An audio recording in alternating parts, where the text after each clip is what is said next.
الحمد للہ رب العالمین والعاقبۃ للمتقین والصلاة والسلام علی رسولہ الکریم اما بعد اعوذ باللہ السمیع العلیم من الشیطان الرجیم بسم اللہ الرحمن الرحیم من عمل صالحا من ذکر او انثی وَهُوَ مُؤْمِنٌ فَلَنُحْيِيَنَّهُ حَيَاةً طَيِّبَةً قال اللہ تبارک و تعالی فی مقام آخر وَمَنْ أَعْرَضَ عَنْ ذِكْرِي فَإِنَّ لَهُ مَعِيشَةً ضَنْكًا صدق اللہ العظیم وصدق رسولہ النبی الکریم ان اللہ وملائکتہ یصلون علی النبی یا ایہا الذین آمنوا صلوا علیہ وسلموا تسلیما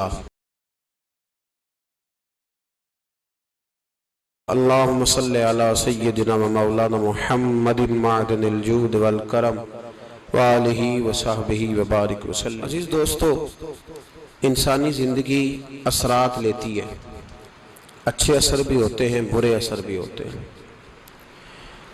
انسان کو موسم کا اثر بھی ہوتا ہے، انسان پر اس کے خاندان کا اثر بھی ہوتا ہے، انسان پر صحبت کا اثر بھی ہوتا ہے۔ بالکل اسی طرح انسان پر اس کی نیکی کا اثر بھی ہوتا ہے اور گناہوں کا اثر بھی ہوتا ہے۔ نیکی دل کو سکون دیتی ہے، گناہ انسان کو پریشان کر دیتے۔ نیکی اللہ کی رحمت کو متوجہ کرتی ہے۔ پھر حالت یہ ہوتی ہے کہ انسان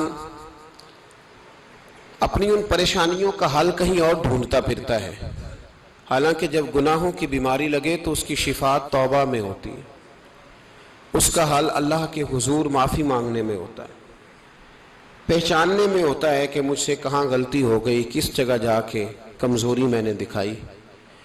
ہر انسان اچھی، ٹھنڈی، خوبصورت، سکھ والی زندگی چاہتا ہے۔ اللہ کریم نے سورہ نحل کے اندر ارشاد فرمایا من عمل صالحا من ذکر او انثی، فرمایا جو بھی اچھے عمل کرے، چاہے مرد ہو چاہے عورت ہو، وَهُوَ مُؤْمِن، شرط یہ ہے کہ مومن ہو، فَلَنُحْيِيَنَّهُ حَيَاةً طَيِّبَةً، فرمایا ہم اسے پاکیزہ زندگی عطا فرما دیں گے، حیات طیبہ دے دیں گے اسے، پاکیزہ زندگی۔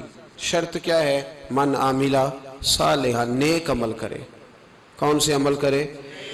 اٹھنا بیٹھنا، کھانا پینا، چلنا سونا جاگنا محتاط ہو اس کا، وہ نیکی کرے۔ قرآن پاک کے لفظوں کے حسن پر غور فرمائیے گا، فرمایا فَلَنُحْيِيَنَّهُ حَيَاةً طَيِّبَةً، ہم ضرور اسے پاکیزہ زندگی عطا فرما دیں، صاف ستھری زندگی، معیاری زندگی، خوبصورت شب و روز، آئیڈیل زندگی جس کو لوگ کہیں گے، وہ والی زندگی اسے دیں۔ اور دوسرے مقام پر سورہ طٰہٰ کی آیت نمبر 124 میں فرمایا وَمَنْ أَعْرَضَ عَنْ ذِكْرِي، جو ہمارے ذکر سے منہ پھیرے گا،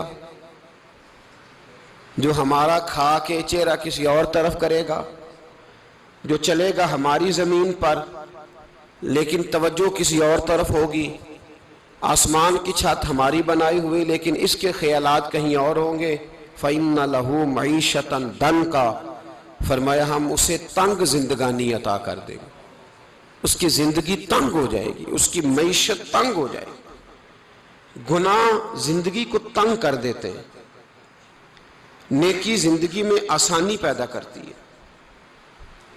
آپ کو اگر زندگی میں سکون چاہیے ہو تو آپ کسی غریب کی خدمت کر کے دیکھیں، اللہ کتنا سکون عطا کرتا ہے۔ آپ بڑے پاورفل بھی ہیں، بڑے طاقتور بھی ہیں اور بڑے باوقار بھی ہیں، لیکن کسی کو گالی دے کے آپ کا دل کبھی ٹھنڈا نہیں ہوگا، تکلیف ہوگی، اس کے اندر آزمائش ہوگی۔ ڈاکٹر ریسرچ کرتے ہیں، ڈاکٹر وہ کہتے ہیں گناہ کرنے سے آدمی جسمانی طور پر کمزور ہوتا ہے، لیکن وہی عمل اگر وہ بطور نیکی کرتا ہے تو اللہ اس میں اسے قوت عطا فرماتا ہے، اسی عمل میں اللہ اسے قوت عطا کر دیتا ہے۔ میں صرف اشارہ دے رہا ہوں، اس بات کی تفصیل میں نہیں جانا چاہتا۔ میرے عزیز یہ یاد رکھیں کہ نیکی آپ کو سکون دے گی، نیکی آپ کو ٹھنڈا کرے گی۔ اللہ تبارک و تعالیٰ نے قوموں پہ عذاب نازل کیا، اور قرآن مجید فرقان حمید نے ان قوموں کے تذکرے بیان فرمائے۔ بھائی کس لیے بیان کیے؟ کہ ہم عبرت حاصل کریں، ہم یہ غور کر لیں کہ یہ کام ہم نے نہیں کرنا، اس کام سے ہم نے بچنا ہے، ہم نے غور کرنا ہے کہ یہ چیز ہمارے اندر۔ لوگ کہتے ہیں نہیں جی نہیں، ہم پہ یہ عذاب نہیں آئے گا، بالکل نہیں آئے گا، اس میں شک نہیں۔ پر اللہ نے بیان کس لیے کیا تھا؟ بیان کیا قرآن مجید معاذ اللہ کسی ایسی چیز کا بیان کرتا ہے جس کی ضرورت نہ ہو؟ قرآن پاک نے ایک ایک حرف ایسا بیان کیا جس کی مسلمان کو ضرورت تھی۔ قوم نوح کا ذکر فرمایا قرآن پاک نے۔ حضرت نوح علیہ السلام کی قوم کو حضرت نوح علیہ السلام نے 1500 سال سمجھایا ہے۔ 15، کچھ لوگوں نے 950 سال لکھا ہے نا، اعلیٰ حضرت نے لکھا ہے 1500 سال عمر ہوئی حضرت نوح علیہ السلام کی۔ اللہ تعالیٰ بندے کو جلدی سزا نہیں دیتا، بلکہ قرآن مجید میں ایک جگہ رب کریم اس طرح بھی فرماتا ہے کہ جب بندے مجھے بھول جاتے ہیں تو میں ان کے لیے نعمتوں کے دروازے کھول دیتا ہوں۔ بندہ سمجھتا ہے کہ میں کچھ تو ہے نا کہ میرے اندر، کہ میں جدھر جاتا ہوں خیر ہی خیر ہو جاتی ہے، وہ سمجھتا ہے کہ میری عقل ہے، حالانکہ اللہ اسے ڈھیل دیتا ہے۔ اللہ اسے ڈھیل دیتا ہے۔ گناہوں کی سزا کے 3 طریقے ہیں۔ ایک ہے متنبع کرنا، تنبیہ کرتا ہے اللہ، بندہ متنبع ہو جاتا ہے، یہ اللہ کا بہت بڑا احسان ہوتا ہے۔ ایک ہوتا ہے مہلت دینا، اور ایک تیسرا ہوتا ہے اللہ خفیہ تدبیر کرتا ہے۔ تھوڑا سا سمجھیے گا، انسان پر کوئی آزمائش آئی، فوراً اس کی چھٹی اس نے کہا کہ وہ فلاں جگہ غلطی کی تھی تب ایسا ہوا ہے۔ ہوتا ہے نا کئی دفعہ، آواز آتی ہے نا اندر سے، چلیں بول دیں کچھ نہیں ہوتا آپ کو، اللہ جانتا ہے یہاں کوئی کچھ نہیں کہے گا آپ کو، اور ہماری تو ویڈیو بھی نہیں گھومتی، یعنی خبر بھی نہیں ہو کہ کس نے ہاں کر دی کس نے نہ کر دی۔ آپ بغیر ٹینشن کے بات چیت کریں، آج کچھ نہیں ہوتا ہے انشاءاللہ تعالی۔ آتی ہے اندر سے آواز؟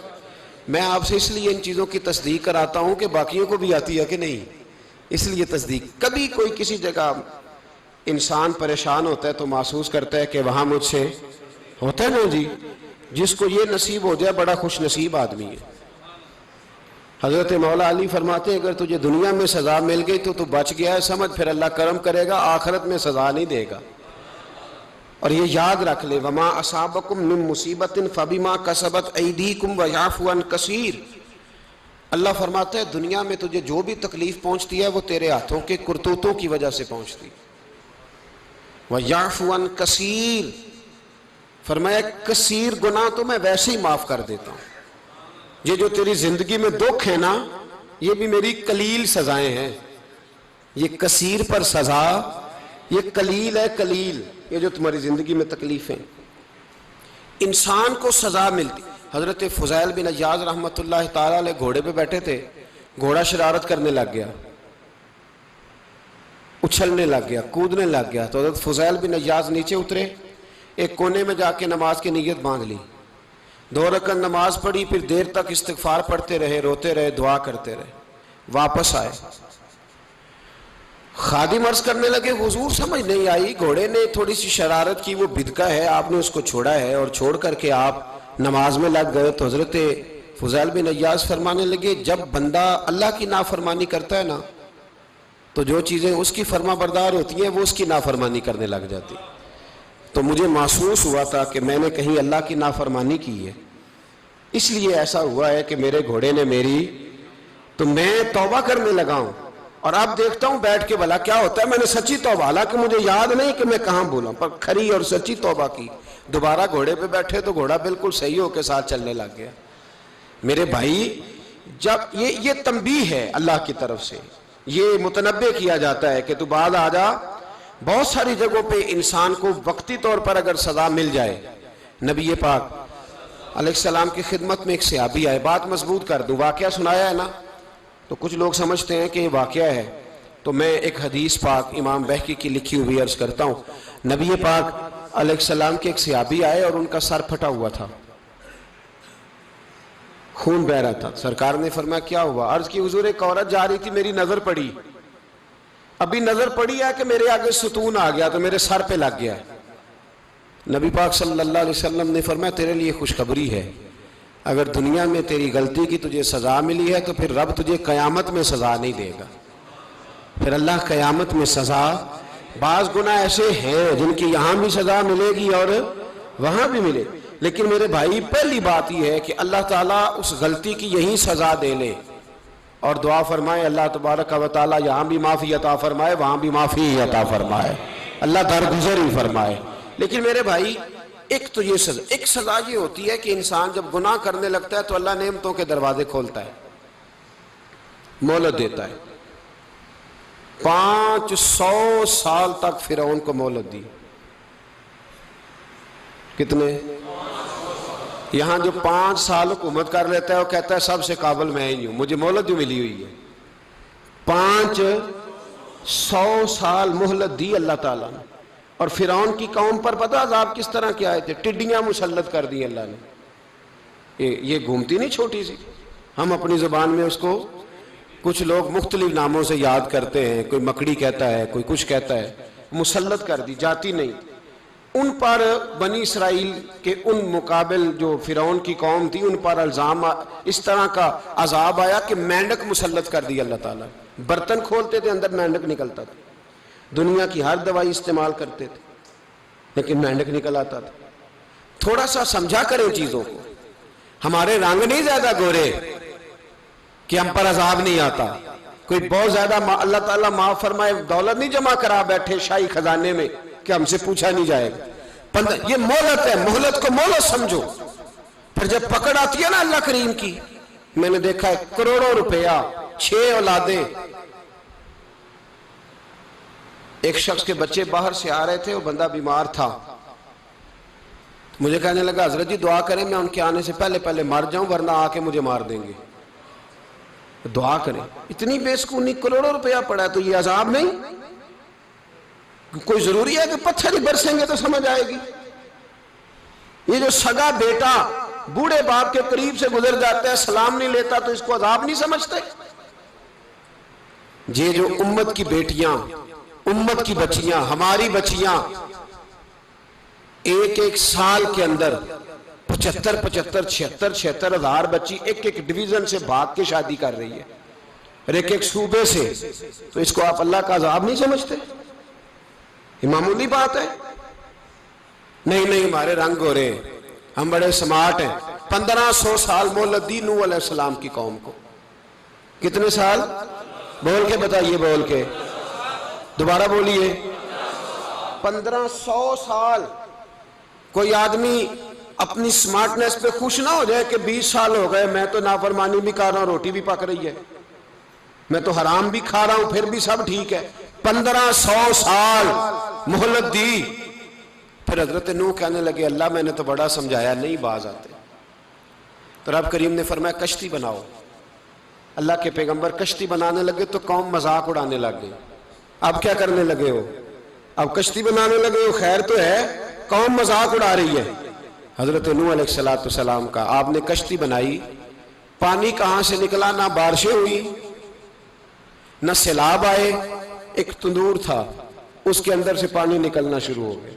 کبھی تندور سے بھی پانی نکلا ہے، پر جب نکالنے والا چاہتا ہے تو وہاں سے بھی ایک تندور سے پانی نکلا. اتنا نکلا کہ قوم ساری ڈوب گئی.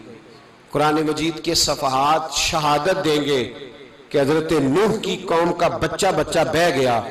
بچے صرف وہ تھے جو حضرت نوح کے ساتھ ہو گئے، تباہ ہو گئی. اللہ بے نیاز ہے، بے نیاز.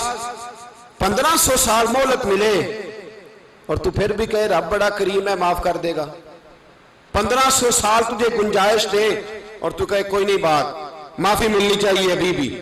میرے بھائی حضرت صالح علیہ السلام کی قوم، حضرت صالح نے تبلیغ شروع کی تو کہنے لگے پہلے معجزہ دکھاؤ. جی آج تو نہیں لوگ معجزے مانگتے آج بھی لوگ کرامتے اور معجزے. اللہ معاف کرے، جو چیزیں معجزہ تو ہو نہیں نہ سکتا لیکن آج بھی لوگ، آپ یقین کریں، کہتے ہیں یہ بڑی نمازیں پڑھتا ہے تو پھر بخشا کیوں نہیں گیا، پھر کیوں نہیں منو سلوا کیوں نہیں اترا اس پر، پھر میں بھی اسی طرح ہی ہوں، کیا اس کے اندر خوبی آ گئی؟ مولوی بھی ویسے ہی ہے، صوفی بھی ویسے ہی ہے. لوگ مانگ نہیں رہے، لوگ دلیلیں مانگ نہیں رہے. ابھی بھی لوگ بحث نہیں کرتے، کیا فرق آ گیا جی، ویسے ہی ہیں سارے۔ اللہ تعالیٰ سے ڈرنا چاہیے۔ ہمیں سامنے والے کی طرف دیکھ کر صحیح ہونے کا حکم نہیں ہے، ہمیں اپنی اصلاح کا حکم ہے، اپنی طرف دیکھ کے اپنے آپ کو ٹھیک کرنے کا۔ الزام لگا کے گزر جانا، اس کا کوئی مطلب سنو اور یاد رکھو۔ حضرت صالح علیہ السلام سے کہنے لگے پہلے معجزہ دکھائیں، تو حضرت صالح علیہ السلام نے فرمایا اونٹ کہاں سے پیدا ہوتے ہیں؟ کہا اونٹنی کے بطن سے۔ فرمایا آؤ میں تمہیں پہاڑ کے اندر سے اونٹنی پیدا کر کے دکھاتا ہوں۔ کہاں سے؟ پہاڑ کے اندر سے۔ حضرت نوح ساتھ لے کے گئے تو پہاڑ کے اندر سے اونٹنی نکلی، اور اونٹنی بھی گابن تھی، اس کے پیٹ میں بچہ، اور اونٹنی اتنا دودھ دیتی تھی کہ ساری بستی دودھ پی جاتی تھی، پھر بھی دودھ بچ جایا کرتا تھا۔ لیکن حضرت نوح علیہ السلام نے فرمایا اب تم نے دیکھ تو لیا یہ اسے، یہ جتنا دودھ دے گی روٹی بھی اتنی کھائے گی، ایک دن تم سارے پانی پیو گے، ایک دن یہ سارا پانی پیا کرے گی، ایک دن تم سارے باقی جانوروں کو گھاس کھلاؤ گے، ایک دن یہ اونٹنی، اور اونٹنی کا نام کیا؟ ناقۃ اللہ، اللہ کی اونٹنی۔ کس کی اونٹنی؟ نام کیا ہے؟ اللہ کی، یہ اللہ کی اونٹنی ہے۔ تو حضرت نوح علیہ السلام کی اونٹنی فرمایا اس کی بے ادبی نہ کرنا۔ باز نہیں آئے لوگ، باز نہیں آئے، کہنے لگا جی دودھ دینا تو ٹھیک ہے، پر یہ جو سارا پانی پی جاتی ہے نا یہ صحیح نہیں، یہ جو ساری گھاس کھا جاتی ہے یہ نہیں ٹھیک، دودھ دینا تو ٹھیک ہے پر یہ نہیں صحیح۔ آپ نے فرمایا اسے کچھ نہ کہنا، اللہ کی اونٹنی ہے۔ میں کہا کرتا ہوں ان لوگوں نے ناقۃ اللہ کی بے ادبی کی، حضرت نوح علیہ السلام کی اونٹنی کی ٹانگیں کاٹ دی، صالح علیہ السلام کی۔ اور دیکھو اللہ بڑا بے نیاز ہے، اگر پیدا کرنا جانتا ہے تو حفاظت کرنی نہیں جانتا، لیکن رب کریم نے فرمایا نہ کرنا۔ انہوں نے ان کے پیر کاٹ دیے، کانوں پہ چھریاں لگائیں۔ اونٹنی جب مر گئی، اونٹنی اللہ تبارک و تعالیٰ کی وہ اونٹنی جب مر گئی تو حضرت صالح علیہ السلام کی قوم پر رب کریم نے زلزلہ بھیجا۔ اذا زلزلت الارض زلزالہا، جب زلزلے آئیں گے اور جب ان کا زلزلہ آنا زلزلہ آتا ہے نا، کیا کرتی ہے قوم؟ لا الہ الا اللہ، لا الہ لا الہ الا اللہ، کلمے جاری ہو جاتے ہیں۔ بلکہ ایک دفعہ ایسا بھی ہوا کہ مسجدوں میں اعلان ہونے لگے زلزلہ آ رہا ہے، جو فجر کے لیے نہیں اٹھے زلزلے کے لیے وہ بھی اٹھ گئے، جن کا دعویٰ ہے نا میری سویرے آنکھ نہیں کھلتی، ان کی لگی نہیں کتنے گھنٹے، بعد میں بھی نہیں لگی، ٹی وی پہ اعلان ہوتے رہے کوئی نہیں آ رہا سو جاؤ چپ کر کے، لیکن آنکھ لگی۔ موت سے تو ڈرتا ہے، اللہ سے ڈرتا ہی نہیں، موت کا خوف ہے رب کا نہیں۔ زلزلہ آیا، ساری قوم تباہ ہو گئی۔ بتاؤ اگر ناقۃ اللہ کی گستاخی ہو تو اللہ ناراض ہو جاتا ہے، اور اگر اولیاء اللہ کی ہو، اگر اولیاء اللہ کی ہو تو رب ناراض نہیں ہوتا؟ شرم نہیں آتی لوگوں کو داتا صاحب کی بے ادبی کرتے، شرم نہیں آتی لوگوں کو غوث اعظم کی گستاخی کرتے، حیا نہیں آتی جنہوں نے دین پھیلایا ان کی بے ادبی؟ میں درد سے کہتا ہوں، رو کے کہتا ہوں، اور اگر کلیجہ پھٹ سکے تو میں دکھاؤں زخم کتنے۔ ایک حج کے موقع پر ایک بابا جی، اس سال 4,80,000 روپے کا پرائیویٹ حج تھا، اور بابا جی کی کیفیت کمزور تھی، بیچارے بیمار تھے، اس کے باوجود وہ گئے۔ بوڑھے آدمی، جا کے بیٹھیے، بزرگ، اور کتنی مشکل ہے وہاں مینا، مزدلفہ، عرفات، طواف زیارت، کتنا مشکل کام ہے طواف زیارت کرنا، طواف وداع کرنا۔ کس کٹھن سے حج کیا، بڑھاپے میں پیسے بھی لگائے، اور جب وہ روضہ رسول پہ گئے صلی اللہ ہو، اور انہوں نے جا کے نبی پاک صلی اللہ علیہ وسلم کے روضے کی طرف منہ کر کے درود شریف پڑھا تو ایک ملا نے اٹھ کے کہہ دیا تو مشرک ہے۔ تو میری روح کانپی، میں نے کہا تجھے شرم نہیں آئی، حیا نہیں آئی؟ اس کی عمر دیکھ، کس بڑھاپے میں کہاں سے چلا، کہاں آیا۔ یہ مشرک ہوتا تو کسی مندر میں جاتا، یہ مشرک ہوتا تو کسی گرجے میں جاتا، یہ مشرک نہیں، یہ مومن ہے، اور یہ وہ والا مومن ہے جس کے سینے میں دل جب دھڑکتا ہے تو خالی دھڑکتا نہیں، ساتھ وہ محمد عربی پہ درود و سلام بھی پڑھتا ہے۔ شرم نہیں آتی لوگوں کو؟ اتنی بڑی گستاخی کرتے، جو روضہ رسول پہ آیا مشرک ہے۔ میں نے تو ایک مولوی کو صاف صاف کہا تھا، میں نے کہا اگر میں مشرک ہوں تو نکالو، مشرک کا داخلہ تو یہاں ویسے ہی منع ہے۔ شرم نہیں آتی؟ اپنی زبان کا ایک پاس کرو کچھ۔ اتنا ظلم، اتنی بڑی فرقہ واریت امت میں، اتنا امت کو تقسیم کرتے ہو، تمہیں شرم نہیں آتی؟ جہاں سے اتحاد کا پیغام دینا چاہیے وہاں سے تم لوگوں کو فرقے کا پیغام دیتے ہو، ایک مقصود فرقے کی تبلیغ کرتے ہو. خدا را تو میں کہہ رہا ہوں ناقت اللہ کی بے ادبی پہ عذاب آتا ہے تو اولیاء اللہ کی بے ادبی میں نہیں آتا. داتا صاحب ساری زندگی کی تبلیغ کرتے رہے، ایک آدمی نے اٹھ کے کہہ دیا جناب وہ تو شرک کا اڈا ہے، تو رب کریم ناراض نہیں ہوتا ان باتوں سے؟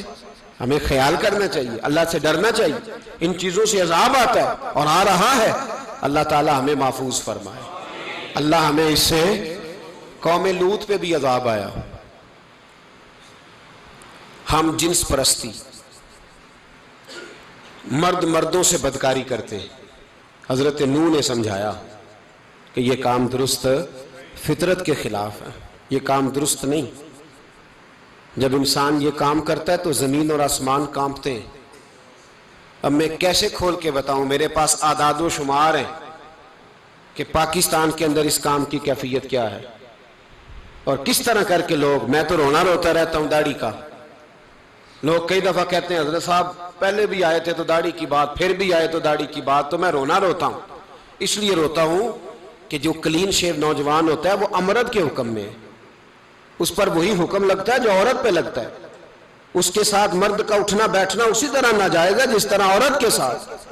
حضرت جنید بغدادی رحمت اللہ تعالیٰ علیہ کے سامنے ایک شخص نے کہا وہ کتنا خوبصورت نوجوان جا رہا ہے، تو آپ فرمانے لگے تو حافظ قرآن نہیں؟ کہا ہاں. فرمانے لگے جا اپنے حفظ کی خیر بنا. وہ شخص کہتا ہے میں نے اس بغیر داڑھی والے کلین شیو نوجوان کو بری نظر سے دیکھا، مجھے قرآن پاک ہی بھول گیا، سارا قرآن پاک بھول. اور کتنے سال میں دعائیں کرتا رہا، بیت اللہ کے طواف کرتا رہا، میں یاد بھی کرتا تو نہیں ہوتا. کیسے اب تو ہمارا نعت کہاں بیوٹی پارلر سے ہو کے آتا ہے، ہم کسی اور کو کیا پیغام دیں؟ وہ پیغام، وہ نظام، وہ طریقہ کار جس کا حکم تھا شریعت میں. قوم لوط پر عذاب آیا. صحیح بیٹھتے ہوں گے بچے جو موٹر سائیکلوں پہ بیٹھتے ہیں. میں نے گجرانوالہ کی سڑکوں پہ بچوں کو، نوجوانوں کو جو تماشے کرتے سرے عام دیکھا ہے تو مجھے ڈر لگتا ہے. اور کوئی روکنے والا نہیں، شغل ہو رہا ہے، ہنس رہے ہیں اور سامنے عورتیں بھی ہیں، سب ہو رہا ہے. کتنی تکلیف کی بات. حضرت نوح کی قوم یہ کام کرتی تھی، قرآن پاک نے بیان کیا ہے. حضرت نوح نے سمجھایا، فرمایا رب کریم نے تمہیں اپنی خواہش پوری کرنے کے لیے جائز طریقہ عطا فرمایا، عورتوں سے نکاح کرو، اور اس نکاح کی برکت سے جو اللہ تمہیں اولاد دے گا اس کو اللہ تبارک و تعالیٰ تمہارے لیے باعث بخشش بھی فرمائے گا. لیکن جب قوم نہ مانی تو جو قوم میں لوط کا عمل کرے اس کا علاج قرآن نے بیان فرمایا کہ آسمان سے پتھر برسیں گے. پھر پتھر برسے اور جن کے بڑے بڑے اچھے دماغ تھے ان کے دماغ چکنا چور کر دیے گئے، تباہ کر دیے گئے، ان کے دماغ زمین پر بچھاڑ دیا گیا. اللہ مہلت دیتا ہے لیکن اس کا مطلب یہ نہیں کہ انسان توبہ ہی نہ کرے. حضرت شعیب علیہ السلام کی قوم پر بھی عذاب آیا، اس لیے کہ بددیانتی کرتی تھی، ناپ تول میں کمی کرتی تھی. میں نے کہا تھا شب قدر کی رات کہ یہ کوئی تماشا ہے کہ شب رات آئی تو ساری رات روتے رہے یا اللہ معاف کر دے، یا اللہ معاف کر دے، رو رو کے چیخے مار مار روئے. شب قدر آئی تو پھر چیخے ماری، ساری رات روئے. تو جس بندے کا پروگرام ہی نہیں سویرے بدلنے کا، دکان پہ بیٹھ کے پھر وہی ناپ تول میں کمی، پھر وہ اللہ تعالیٰ معاف کرے. میں ایک مضمون پڑھ رہا تھا تو وہ فوڈ کے اسپیشل لوگ تمہیں لکھا تھا مہربانی کرو ملاوٹ ہی اچھی چیز کی کر لو، مرچ میں کیری تو نہ ملاؤ اینٹوں کی، وہ تو بیمار کرتی ہے، وہ تو خون کی آنتوں کو روک دیتی ہے. وہ کہنے لگا، اور وہ کہتا ہے میں تمہیں بتاتا ہوں کون کون سی چیز ملائی جا سکتی ہے، وہ ملا لو. خدا را اس قوم پہ رحم کرو، مہربانی. ایک دوست ہے ہمارے، میں وزیر آباد میں ان کے گھر بیٹھا تھا تو ایک میڈیکل، میرا کسی شخص پہ اعتراض کرنے کا میں مجموعی بات کرتا ہوں. میں ایسے ڈاکٹروں کو جانتا ہوں جو اللہ تعالیٰ فضل کرے سچ مچ کے نیک ہیں، اچھے لوگ. تو بچے کا میڈیکل سٹور ہے تو والد بیمار ہو گیا تو کہتا ہے ابا جی ڈاکٹر صاحب نے کہا آپ کو ڈریپ لگنی ہے. تو سگے باپ کو ڈریپ لگانے لگا تو باپ کیا کہتا ہے پتر تیری مہربانی مینو کوئی اصلی لائی، وہ نہ لائیں جڑی لوکاں نو لانا ہے. اب وہ پیار سے سنا رہا ہے بات. میں نے اسے کہا کہ یہ تو ڈوب مرنے کا مقام ہے نا، ڈوب مرنے کا مقام، کہ جس ملک کے اندر دوائی بھی صحیح نہ بکے، اصلی نہ ملے دوائی بھی، اور پھر وہ قوم کہے کہ ہم نے تو پورے روزے رکھے. ہم نے تو بڑا صدقہ اور خیرات کیا، دوائی بھی اصل نہ ملے۔ جناب شعیب علیہ السلام کی قوم ناپ تول میں کمی کرتی تھی، تو اللہ تبارک و تعالیٰ نے ان پر بتا عذاب کس طرح کا بھیجا، شدید گرمی ہوئی۔ اللہ ہمیں محفوظ فرمائے، سارے آمین کہہ دیا۔ دیکھیں کتنا اچھا موسم کر دیا رب کریم، اللہ ہمیں محفوظ فرمائے، اللہ رحمت فرمائے۔ شدید گرمی کی لہر آئی، باہر اتنی گرمی ہوئی کہ لوگ اپنے گھروں میں گھس گئے۔ جس طرح سورج کی شعائیں گھروں کے اندر داخل ہو جاتی ہے، اس طرح گرمی کی لہر اندر داخل ہوئی، اور جس طرح کسی کو آگ لگ جائے تو وہ آدمی اچھلتا کودتا ہے نا، اس طرح یہ لوگ اچھلنے لگے اور اچھل کود کے مر گئے۔ جرم کیا تھا؟ ناپ تول میں کمی کرتے۔ حضرت داؤد کی قوم بھی تباہ ہوئی، جرم کیا تھا؟ ہفتے والے دن مچھلیاں نہیں پکڑنی تو یہ پکڑتے تھے۔ حکم ہے نا مسلمان کو نماز کے ٹائم کوئی اور کام نہیں کرنا، نماز پڑھنی ہے۔ میرا خیال ہے مسلمان تو فٹافٹ آ جاتے ہیں، سارے ہی پہنچ جاتے ہیں نا مسجدوں میں۔ ہلکا ہلکا بول رہے ہیں آپ، کیوں نہیں پہنچتے؟ اگر حضرت سیدنا، اور پتہ انہیں سزا کیا ملی؟ اللہ نے فرمایا اس ٹائم عبادت کرنی ہے، کام نہیں کرنا، وقت نہیں ہے کام کا۔ انہوں نے مچھلیاں پکڑی، 12,000 لوگ تھے، پتہ ہے مالک نے سزا کیا دی؟ بندر بنا دیا اللہ کریم۔ قرآن مجید کا پہلا سپارہ پڑھے، فَجَعَلْنَاهَا نَكَالًا لِمَا بَيْنَ يَدَيْهَا وَمَا خَلْفَهَا۔ اللہ فرماتے ہیں پچھلوں کے لیے بھی عبرت بنا دیا، بعد والوں کے لیے بھی عبرت، نشان عبرت بنا دیا۔ بندر بن گئے، اور جو ان کے دوست جو بچ گئے تھے ان کے پیر چومتے تھے، روتے تھے۔ 3 دن بندر بن کے زندہ رہے، پھر اللہ نے سب کو اجتماعی موت دے دی۔ تو اگر مسلمان سے اللہ کہے کہ نماز کے ٹائم کاروبار نہیں، جمعے کے ٹائم کاروبار، تو مسلمان کہتا ہے نہیں مجھے مہلت ملی ہوئی ہے۔ یہ تو اس وقت پتہ چلتا ہے نا جب بچے ڈیوٹی لگاتے، ہاں ہاں ہاں عذاب آتا ہے، اس وقت پتہ چلتا ہے۔ میں نے دیکھا یہ منظر، اس وقت پتہ چلتا ہے جب بچے کسی ملازم 6,000 کی ڈیوٹی لگاتے، کہتے ہیں ابے کا دھیان رکھنا، ہم دکان پہ بیٹھنے لگے۔ پھر اسے سمجھ آتی ہے اگر میں نماز کے ٹائم مسجد میں ہوتا تو آج میری اولاد میری خدمت میں ہوتی۔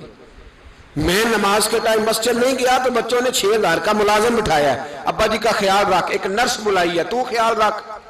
کدھر ہوتے ہیں مسلمان نماز کے ٹائم؟ ایک عیسائی نے اعتراض کیا ہے، سنیں، وہ کہتا ہے مجھے لگتا ہے مسلمانوں کے 3 خدا ہیں۔ مسلمان اڑ گیا، کہنے لگا نہیں ہمارا تو ایک ہے، کہا نہیں 3 ہے، معاذ اللہ استغفر اللہ، ہمارا ایک ہے۔ کہنے لگا نہیں میں ثابت کرتا ہوں، ایک تمہارا خدا 5 نمازوں کا ہے، ایک رمضان کا ہے، ایک عید کا ہے۔ لگتا ہے معاذ اللہ عید والا زیادہ تگڑا ہے، تم زیادہ آتے ہو۔ رمضان والا لگتا ہے اس سے کچھ کمزور ہے، تم تھوڑے آتے ہو۔ اور 5 نمازوں والا شاید سب سے کمزور ہے۔ بات عقل کی ہے کہ نہیں؟ اس نے اعتراض ٹھیک کیا، تو مسلمان کو چاہیے نا خیال کرے۔ ایک یہودی نے لکھا تھا، اس نے کہا تھا جس دن مسلمانوں کی تعداد فجر کی نماز میں اتنی ہو گئی جس دن جتنی جمعے میں ہوتی ہے، اس دن نہ کوئی یہودی سازش کرے گا نہ کوئی عیسائی تلوار نکالے گا۔ شرط یہ ہے کہ یہ اسی طرح فجر پڑھنے آئیں جس طرح جمعہ پڑھنے آتے ہیں، تو پھر کوئی شخص بھی ان کو کسی جگہ شکست دے سکتا تو اپنے ہمارے گناہ ہمیں پریشان کرتے ہیں۔ یہ جتنی آزمائشیں ہیں ان کے پس منظر میں گناہ ہیں۔ ہماری زندگی کے اندر جتنی تکلیفیں، ہماری پریشانیوں کا سبب ہم خود ہیں۔ بہت ساری جگہوں پہ ہم غلطی کرتے ہیں، اس کی ہمیں سزا ملتی، غلطی کی سزا۔ ایک نوجوان نے مجھے بڑی گہری بات سنائی، میرا قریبی تعلق تھا، کہنے لگا گھر میں بڑا مسئلہ ہے، بڑی پریشانی ہے، ماں اور بیوی کا ماحول اتنا سخت ہو گیا ہے کہ نمٹ نہیں سکتا۔ آپ یقین کریں میں نے ڈیٹیل سے ساری چیز کو سٹڈی کیا، میرے پاس اتنا وقت نہیں ہوتا، پھر بھی میں نے اس فیملی کو پورا پڑھا تو غلطی نوجوان کی نکلی۔ نہ اس پہ اماں اعتبار کرتی ہے نہ بیوی اعتبار کرتی ہے۔ اس نے جھوٹ بول بول کے اس طرح کی ماحول پیدا کر دیا ہے کہ کوئی اس پر اعتماد کرنے کو تیار ہے۔ اگر آپ ناراض نہ ہو تو ایک بات کروں، پتہ ہے گھر میں ماحول کب خراب ہوتا ہے؟ باہر والے ہماری تقریر سنتے ہیں، گھر والے ہمارا عمل دیکھتے ہیں۔ جب وہ دیکھتے ہیں نا کہ یہ کس طرح کا شخص ہے، اس کے رویے، اس کا کردار، اس کا لب و لہجہ کتنا برا ہے اور یہ کردار کا کتنا کمزور ہے۔ اعلیٰ حضرت فرمایا کرتے تھے نیک وہ ہوتا ہے جس کی تنہائی صاف ستھری ہوتی ہے، اس لیے ماحول بگڑ جاتا ہے۔ یہ جو ہم کہتے ہیں نا میرے سجن بڑے بنتے ہیں پھر ٹوٹ جاتے ہیں، کچھ لوگ ایسے ہوتے ہیں جو ان کے پاس جاتا ہے انہی کا ہو جاتا ہے، وہ کہیں اور کے قابل کیوں بھلا؟ اس لیے کہ ان کے کردار میں ٹھنڈک دیکھتا ہے، ان کے لب و لہجے میں مٹھاس دیکھتا ہے، اس شخص میں اتنی خوبصورتی دیکھتا ہے کہ اسی کا بن جاتا ہے۔ حضرت ابراہیم بن ادم کے پاس ایک نوجوان آیا، کہنے لگا میں گناہ کرنا چاہتا ہوں۔ فرمانے لگا بالکل کر، اللہ کا دیا ہوا رزق کھانا چھوڑ دے اور گناہ کر۔ کہنے لگا یہ نہیں ہو سکتا۔ فرمانے لگے چل پھر اس طرح کر، رب کی زمین پہ نہ رہ، کسی اور کی زمین پہ چلا جا۔ کہنے لگا یہ بھی نہیں ہو سکتا۔ فرمانے لگے چل اللہ کی چھت سے نکل جا۔ کہنے لگا یہ بھی نہیں ہو سکتا، تو آپ رو پڑے۔ فرمانے لگے پھر جناب اسرائیل جب آئیں تو ان سے کہنا مجھے 2-3 سال کی مہلت دے دے، پچھلی میری گناہوں میں گزر گئی، میں ذرا 3 سال عبادت کر لوں۔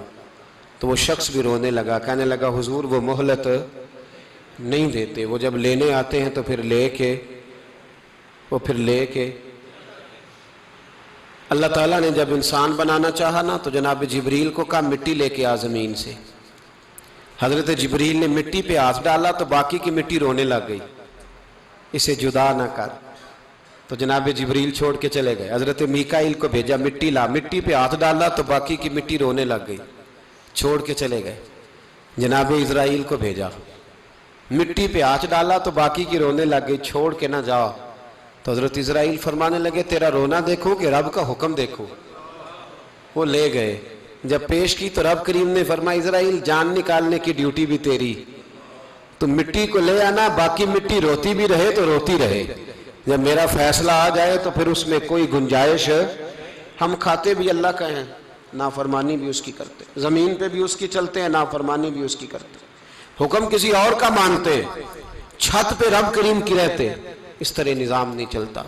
میرے بھائی یاد رکھ لو، گناہوں کی سزا ملے گی، زندگی تنگ ہو جائے، یہاں بھی آزمائش ہوگی اور وہاں بھی۔ میں نے درس پہ کہا تھا، پھر بات کہتا ہوں، یہ میں اپنے لیے کہہ رہا ہوں، توجہ ہے میری بات پر۔ دعا فرمایا کرے کہ جو کچھ ہم نظر آتے ہیں اللہ ہمیں ویسا بننے کی توفیق بھی عطا فرما۔ اللہ ویسا بننے کی، یہ مشکل معاملہ ہے، مشکل۔ دیکھیں نا ایک آدمی سیاستدان ہے، اس نے بڑے اچھے نعرے لگائے، انقلاب آ جائے گا، میں غریب کا بھلا کر دوں گا، میں یتیموں کے سر پہ ہاتھ رکھوں گا، میں مجبوروں کی مدد کروں گا، میں دکھیوں کی مدد کروں گا، مزدوروں کو۔ اس نے اچھے اچھے نعرے سکھائے، اچھا اس نے پیغام دیا، اندر اس کے یہ تھا کہ اقتدار ملے گا تو مرضی کروں گا۔ لوگ اس کے گرد بھی گئے، اس کی گاڑی کے پیچھے بھی بھاگے، لوگوں نے اس کے نعرے بھی لگوائے، جیب سے پیسے لگا کے اس کے پوسٹر بھی شائع کیے، لوگ اس کے گرویدہ ہو گئے، لوگوں نے پوری، اور میری قوم نے تو بیچاری نے کئی دفعہ دھوکے کھائے، جس نے نعرہ لگایا غریب اسی کے پیچھے مسیحا بن کے چل پڑا۔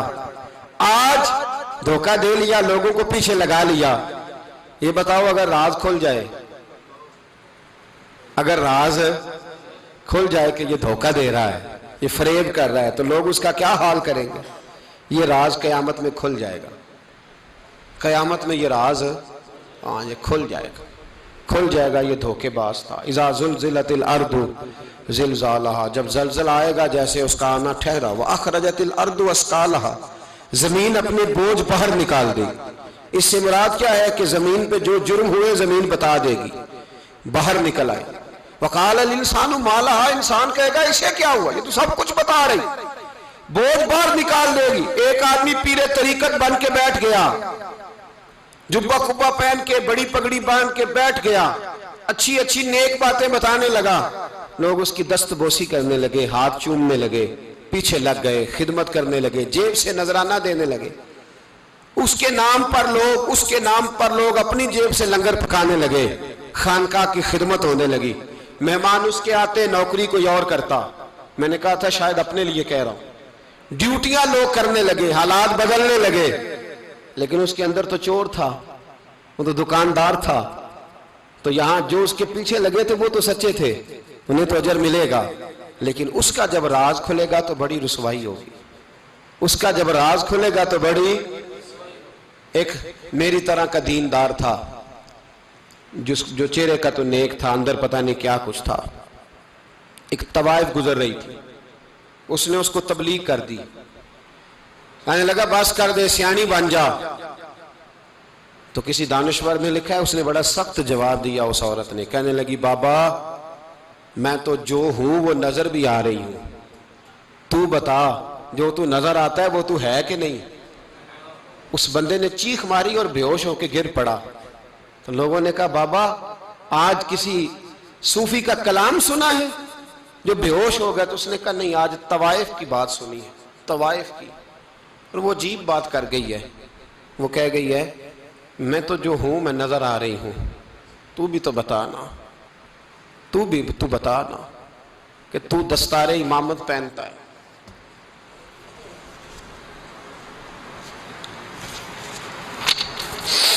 تو بتا تو جو کہلاتا ہے تو وہ ہے کہ نہیں؟ یہ وقال الانسان ما لہا، یہ راز قیامت میں کھلے گا۔ ہم جو کچھ بتا رہے ہیں نا اپنی زبانوں سے، ہمیں اپنے گناہوں کا احساس ہونا چاہیے۔ ایسا نہ ہو کہ جب سزا ملے تو پھر اس طرح کی ملے کہ دوبارہ کسی کو کوئی منہ دکھانے کے قابل نہ رہے۔ میرے بھائی یاد رکھیں اور سمجھیں، گناہ انسان کی زندگی کو تنگ کرتے ہیں۔ میرے نبی پاک علیہ السلام نے فرمایا جب تو جھوٹ بولتا ہے تو تیرے فرشتے کرامن کاتبین سائیڈ پہ ہو کے کھڑے ہو جاتے ہیں، جب تو زنا کرتا ہے تو تیرے اندر سے ایمان نکل جاتا ہے۔ اور نبی پاک علیہ السلام نے فرمایا جب میری قوم میں ناانصافی عام ہو جائے گی تو قتل بھی عام ہو جائے گا۔ اور سن لو لکھ لینا یہ حدیث دل کی تختی پر، نبی پاک علیہ السلام نے فرمایا جب میری قوم میں بے حیائی اور بدکاری عام ہو جائے گی تو دو سزائیں اللہ دے گا۔ ایک تو جوان موتیں آئیں گی، جوان بچے کچھ بھی نہیں دیکھا چلے گئے، اور دوسری سزا اللہ یہ دے گا کہ ایسی بیماریاں آئیں گی جن کا علاج نہیں ملے گا، ایسے امراض پھوٹ پڑیں گے۔ اگرچہ میں آپ کو ایسی تقریر بھی سنا سکتا تھا جس پہ آپ بہت زیادہ محظوظ ہوتے، پر میں نے اس جمعے میں ایسا موضوع چنا ہے جس کا ہمیں خاص ضرورت ہے۔ بھائی دیکھیں تو صحیح کہ ایسا تو نہیں کہ ہم ان عیبوں میں مبتلا ہیں۔ میرے نبی کریم علیہ السلام نے فرمایا جب تم نیکی کا حکم دینا اور برائی سے منع کرنا چھوڑ دو گے پھر اللہ تم پر ظالم حکمران مسلط کرے گا۔ اور اگلے لفظ اس سے بھی زیادہ سخت ہیں، محبوب فرمانے لگے پھر تمہاری نیک لوگ دعائیں بھی کریں گے تو اللہ وقتی طور پر ان کی دعاؤں کو بھی قبول نہیں فرمائے گا، اس لیے کہ تم لوگوں نے نیکی کا حکم دینا اور بھلائی سے روکنا چھوڑ دیا۔ عزیزو یاد رکھو جب گناہ عام ہوتے تو پھر حالات بدلتے اور لوگوں کو سزا ملتی ہے ان کے گناہوں کی، بلکہ یہاں تک لکھا ہے کہ نیت خراب ہو تو سزا شروع ہو جاتی۔ کیا خراب ہو؟ بولیے گا۔ نیت بھی خراب ہو تو سزا۔ حضرت رومی کہتے ہیں کہ ایک بادشاہ کو پتہ چل گیا کہ ایک آدمی نے بڑا اچھا باغ لگایا ہے، خوبصورت باغ ہے، مالٹے کا کنوں کا باغ بڑا پیارا۔ بادشاہ نے کہا ذرا جا کے دیکھتا ہوں۔ بادشاہ سلامت باغ دیکھنے آئے تو اب وہ مزدور آدمی تھا، عام آدمی تھا جس نے باغ لگایا، کسان تھا، اس کو کہا کہ چند کنوں توڑ کے لایا تو بڑے پیارے لگے، ایک دو اور لایا، کھائے، بڑے میٹھے، بڑے پیارے، بڑے توانا، بڑا مزہ آیا۔ تو بادشاہ کے دل میں خیال آیا کہ اس پہ قبضہ نہ کر لوں باغ پہ۔ ہمارے ہاں نا کرائے پہ دکان دیتا نا مالک، تو جب کسی غریب کی چل جاتی ہے کہتا ہے تو خالی کر، میں نے خود ڈال لی ہے، چل گئی نا اس کی۔ حالانکہ رزق اپنے اپنے نصیب کا ہے، رزق اپنے اپنے نصیب کا ہے، جس کو اللہ تعالیٰ چاہتا ہے عطا کرتا ہے۔ تو اس کو کہا کہ اور توڑ کے لا، اور دل میں خیال ہے کہ یار اتنا اچھا باغ ہے قبضہ کر لیتے ہیں، ہماری حکومتیں قبضہ کر لیتی ہیں کہ جو چیز اچھی لگ جائے۔ اب وہ کسان دو تین کنوں توڑ کے لایا، اس نے کھائے تو کھٹے نکلے، ترش تھے۔ کہنے لگا تجھے کیا ہو گیا ہے؟ تو بندہ بڑا صاحب دل تھا، کہنے لگا میں تو ٹھیک ہوں، آپ اپنی نیت سے پوچھیں کہیں خراب تو نہیں ہو گئی۔ تو کنوں میں بھی اس کا اثر آ گیا ہے، اپنی نیت، تو نیتیں بگڑ جائیں نا نیتیں۔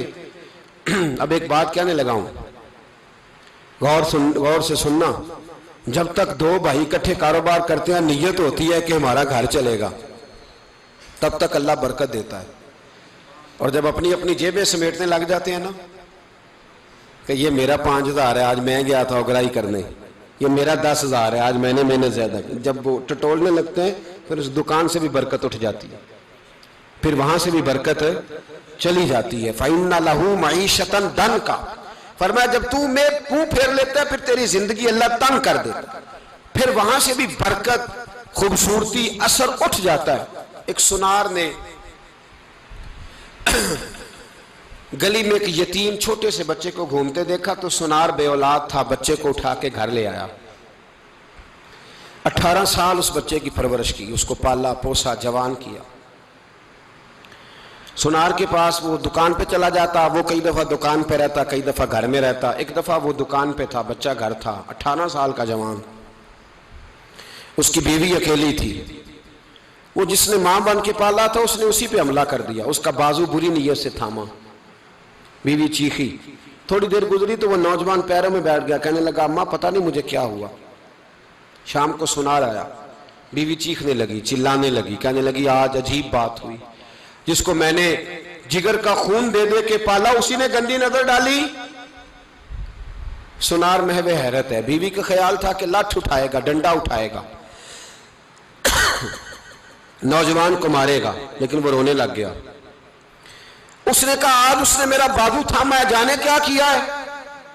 پریشان ہونے لگ گیا، سجدے میں گر گیا، کہا تو بتاتا کیوں نہیں؟ تو وہ سنار کہنے لگا اس کی غلطی نہیں، 18 سال کے بعد آج مجھ پر بھی شیطان سوار ہوا تھا۔ ایک عورت آئی تھی، وہ اپنے بازوؤں میں چوڑیاں پہننا چاہتی تھی تو میں نے بھی گندی نظر سے ہاتھ ڈالا تھا، رب کریم نے مجھے فوراً اس کی سزا دی۔ جن کے گھروں میں بیٹیاں ہوتی ہیں ان کی نظریں گندی نہیں ہوتی، جو بیٹیوں کے باپ ہوتے ہیں، جو بہنوں کے بھائی ہوتے ہیں، ان کی نظریں گندی۔ اور اگر تو ٹیلی فون کرتا ہے، تو کسی عورت کے ساتھ تعلق رکھتا ہے تو یہ بات لکھ لے، امام فخر الدین رازی 1، علامہ اسماعیل حقی 2، ملا جلال الدین رومی 3، امام خازن 4، امام جلال الدین سیوطی 5 حدیث کے استاد اور محدث لکھتے ہیں کہ اگر تو کسی پر گندی نظر ڈالے گا تو تیرا گھر بچ سکتا، یاد رکھ نہیں بچے گا، اس لیے کہ تیری نظر کسی کی بیٹی کو بیٹی سمجھ تاکہ تیری بچی کا پردہ قائم رہے، کسی کی بہن کو۔ یہ کیا بات ہوئی کہ تو جتنا مرضی گند معاشرے میں پھیلاتا رہے تیرا گھر بچا رہے؟ یہ کیسے ہو سکتا ہے؟ فَإِنَّ لَهُ مَعِيشَةً ضَنْكَ، اللہ فرماتے ہیں زندگی تنگ ہو جائے گی تیرے لیے مشکل، تو ڈھونڈتا پھرے گا کہ میں مرنے کو جگہ تلاش کروں۔ سچی توبہ کرے، کھری توبہ کرے۔ یہ گناہ انسان کو مجبور کر دیتے ہیں۔ حضرت عبداللہ بن مبارک رحمت اللہ تعالیٰ علیہ، ان کے سینکڑوں شاگرد تھے، ایک شاگرد کے انتقال کا وقت آیا تو گھر گئے ملنے۔ آپ کہتے ہیں میں نے زور لگا لیا پر اس کی زبان پر کلمہ جاری نہیں ہوا۔ میں اسے کہتا کلمہ پڑھ پر اس کی زبان پر جاری۔ اللہ اکبر، بہت بڑی نعمت ہے، دعا فرمائیں اللہ ایمان کی موت عطا فرمائے، ایمان کی موت دے اللہ کریم، ایمان کی موت دے۔ ایسے بھی لوگ دیکھے ہیں، مسجد نبوی ہے، رسول اللہ کا شہر ہے، سر سجدے میں ہے، روح پرواز کر گئی، روح پرواز۔ کتنا نصیبوں والا ہے، کتنا نصیبوں والا ہے کہ مسجد نبوی میں سر سجدے میں رکھا ہے اور اللہ تبارک و تعالیٰ نے محبوب کے قدموں میں موت عطا فرمائی۔ تو حضرت عبداللہ بن مبارک کہتے ہیں میں نے اس کو کہا کلمہ پڑھ تو اس کی زبان پہ جاری نہیں ہوتا۔ میں بار بار کہتا تو وہ منت کرتا، کہتا حضور میں کوشش کرتا ہوں جاری نہیں ہوتا۔ فرماتے میں پریشان ہو کے اٹھا، ابھی میں دروازے پہ پہنچا تھا اس نے چیخ ماری اور روح پرواز کر گئی۔ بچے رونے لگے، بیوی رونے لگی، تو میں نے اس کی بیوی سے کہا کہ یہ جرم کیا کرتا تھا، اتنا بڑا پاپی پہ کلمہ جاری نہیں ہوا۔ اس کی زوجہ کہنے لگی حضرت جی 2 گناہ تھے اس کے، ایک تو یہ شراب کا عادی تھا، روکتی تھی باز نہیں آتا تھا، اور دوسری بات یہ کہ یہ اپنی اماں کا نافرمان تھا، وہ 2 گلیاں چھوڑ کے رہتی ہے، یہ کبھی ملنے نہیں گیا تھا۔ اس بوڑھی کا کلیجہ اس کی طرف سے بڑی تکلیف میں تھا۔ تو حضرت عبداللہ بن مبارک کہنے لگے جا تو بھی دعا کر، اس کی ماں کو بھی کہہ دعا کرے کہ یہاں تو یہ کلمہ نہیں اسے نصیب ہوا، اللہ کرے اللہ آخرت کی منزلیں اس کی بہتر فرما دے۔ میرے بھائی ایسے گناہ، حضرت مالک بن دینار نے توبہ کی انہوں نے۔ کس طرح؟ فرماتے میں نشے کا عادی تھا، کسی نے مجھے کہا کہ بطور دوائی شراب پی لو تو میں نے پی لی، نشے کا عادی تھا، شراب پیتا تھا۔ اللہ تعالیٰ نے بڑی منتوں اور کوششوں کے بعد، منتوں کے بعد ایک بیٹی عطا فرمائی، وہ بھی 2.5-3 سال کی ہوئی تو پردہ کر گئی۔ کہتے میں اس کی قبر پہ بیٹھ کے گھنٹوں روتا، شراب کا عادی تھا۔ ایک دن سویا تو خواب دیکھتا ہوں کہ میرے پیچھے ایک بڑا سانپ لگ گیا ہے، اور سانپ جب منہ کھولتا ہے تو انگارہ نکلتا ہے۔ میں پھر دعا کرتا ہوں اللہ ہمیں معاف فرمائے، اللہ ہم سے درگزر۔ میں کچھ قبرستانوں میں جاتا ہوں تو میں سانپ بچھو پھرتے ہوئے دیکھتا ہوں، اور ڈر آتا ہے کہ ہم یہاں آنے والے ہیں۔ یہ لوگ کہہ رہے ہیں کہ تمہاری تیاری ہے، کسی وقت بھی اعلان ہو جائے گا کہ چلو بھائی چلو، فلاں صاحب کا جنازہ ہے، اٹھو۔ لوگ کہتے ہیں جلدی کرو، اور ایک کونے میں ایک شخص یہ بھی کہتا ہے کہ دیگ بھی رکھ لو، مہمان بڑے جمع ہو گئے۔ اور ایک کونے میں لوگ یہ بھی کہتے ہیں کہ برف ٹھنڈی لے آؤ، لوگوں نے پانی بھی پینا ہے۔ پہلے اعلان ہوتا ہے کہ فلاں فوت ہو گیا، پھر اعلان ہوتا ہے جنازے کا ٹائم ہو گیا، پھر اعلان ہوتا ہے جنازہ اٹھایا جائے گا، اور پھر بات ختم ہو جاتی ہے۔ پھر کل من علیہ فان، پھر کوئی نہیں پوچھنے آتا، ختم ہو گئے، قصہ ہی ختم ہو گیا۔ ان لوگوں کی کہانی مٹ گئی، ختم ہو گئے، بڑے بڑے کج کلا، کوئی پوچھنے والا نہیں۔ موت کا راج ہے موت کا راج، موت راج کرتی ہے بس، اور کسی کا راج نہیں۔ وہ راج کرتی ہے، جدھر جاتی ہے اسی کا راج ہے، راج کر رہی ہے۔ تو حضرت مالک بن دینار کہتے ہیں قبرستان میں نے دیکھا، میں خواب دیکھتا ہوں بڑا اژدہا، اس کے منہ کے اندر آگ میرا پیچھا کر رہا ہے۔ کہتے میں خواب دیکھ رہا ہوں، میں دوڑا، لیکن وہ اژدہا جب میں دوڑا تو میرے آگے آ کے کھڑا ہو گیا۔ میں مشرق کو دوڑا تو وہاں بھی آ گیا، مغرب کو دوڑا تو وہاں بھی آ گیا۔ جناب مالک بن دینار کہتے ہیں ایک بوڑھا شخص کمزور مجھے بچانے آیا، پر اس اژدہا نے پھونک ماری تو وہ بوڑھا آدمی دور جا گرا۔ کہتے میں چیختا تھا، چلاتا تھا، ایک پہاڑی پہ میں بھاگا گیا تو وہاں مجھے میری بیٹی ملی، مجھے فوت ہو گئی۔ وہ اس اژدہے کے آگے اس نے یوں ہاتھ کیا تو اژدہا پیچھے بھاگ گیا۔ میں نے بیٹی کو گود میں اٹھایا، میں نے کہا بیٹی یہ کون تھا؟ کہنے لگی ابا یہ تیرا برا عمل تھا، یہ تیرا برا عمل تھا، یہ تجھے کھا جاتا اگر میں نہ ہوتی۔ تو کہا یہ بوڑھا جو مجھے بچانے آیا یہ کون تھا؟ کہا یہ تیرا اچھا عمل تھا، پر کمزور بڑا تھا، تھوڑا تھا، یہ تیرے برے عمل کا مقابلہ کرنے کی ہمت نہیں رکھتا تھا۔ حضرت مالک بن دینار کہتے ہیں میری بیٹی نے خواب میں میری داڑھی پکڑ لی اور کہنے لگی ابا میں چاہتی ہوں تو صحیح ہو جا، ایسا نہ ہو کہ پھر تیرے پیچھے یہ اژدہا لگ جائے۔ حضرت مالک بن دینار کہتے ہیں جب میں سو کے اٹھا تو میری داڑھی آنسوؤں سے بھری ہوئی تھی۔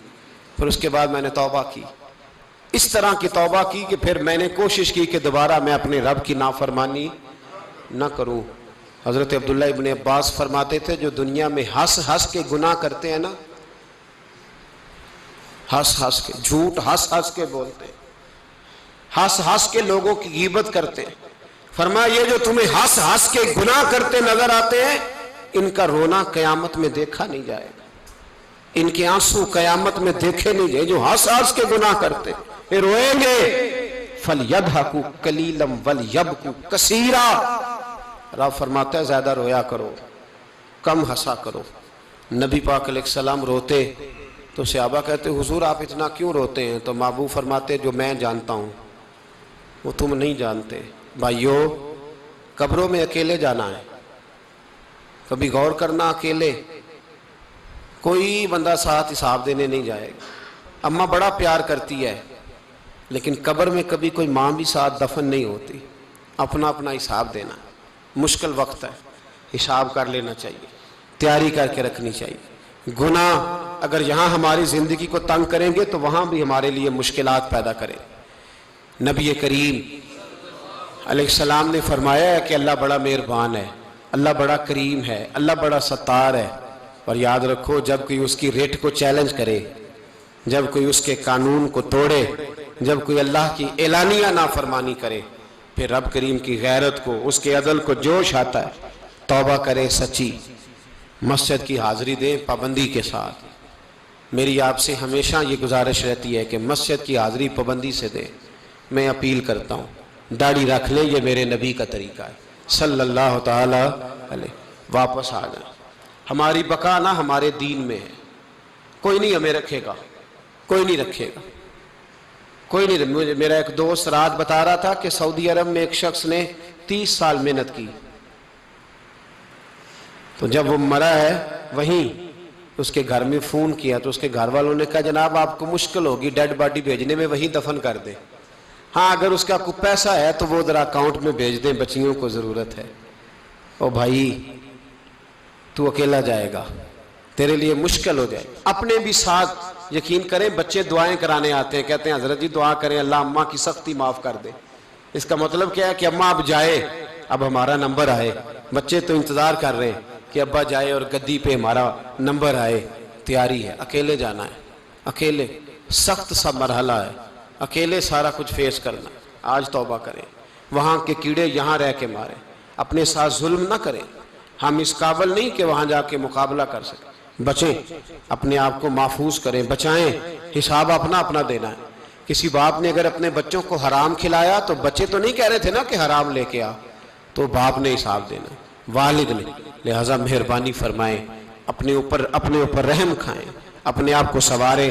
آج جمعۃ الوداع ہے، توبہ کریں، اللہ کے نیک بندوں کی صحبت میں بیٹھا کریں، اچھی باتیں سنا کریں تاکہ دل نرم رہے۔ ان جگہوں سے بچیں جو گناہ کی طرف لے کے جاتی، ظلم سے، زیادتی سے، جبر سے بچیں۔ اپنے آپ کو اپنے رب کریم کی بارگاہ میں جھکا دیں۔ ہمارا کہیں اور گزارا نہیں، کوئی نہیں ہمیں پوچھے گا۔ اقبال رو پڑے آخری عمر میں، رو پڑے اور اللہ کی بارگاہ میں عرض کرنے لگے نہ جہاں میں کہیں بھی امان ملی، جو امان ملی تو کہاں ملی، میرے جرم خانہ خراب، تیرے عفو بندہ نواز میں، پناہ صرف اللہ رسول کی بارگاہ میں، باقی کوئی پناہ دینے کو تیار نہیں ہے۔ دعا کرتا ہوں اللہ کی بارگاہ میں اللہ ہمیں سچی توبہ کی توفیق عطا فرمائے۔ آخر دعوانا ان الحمدللہ۔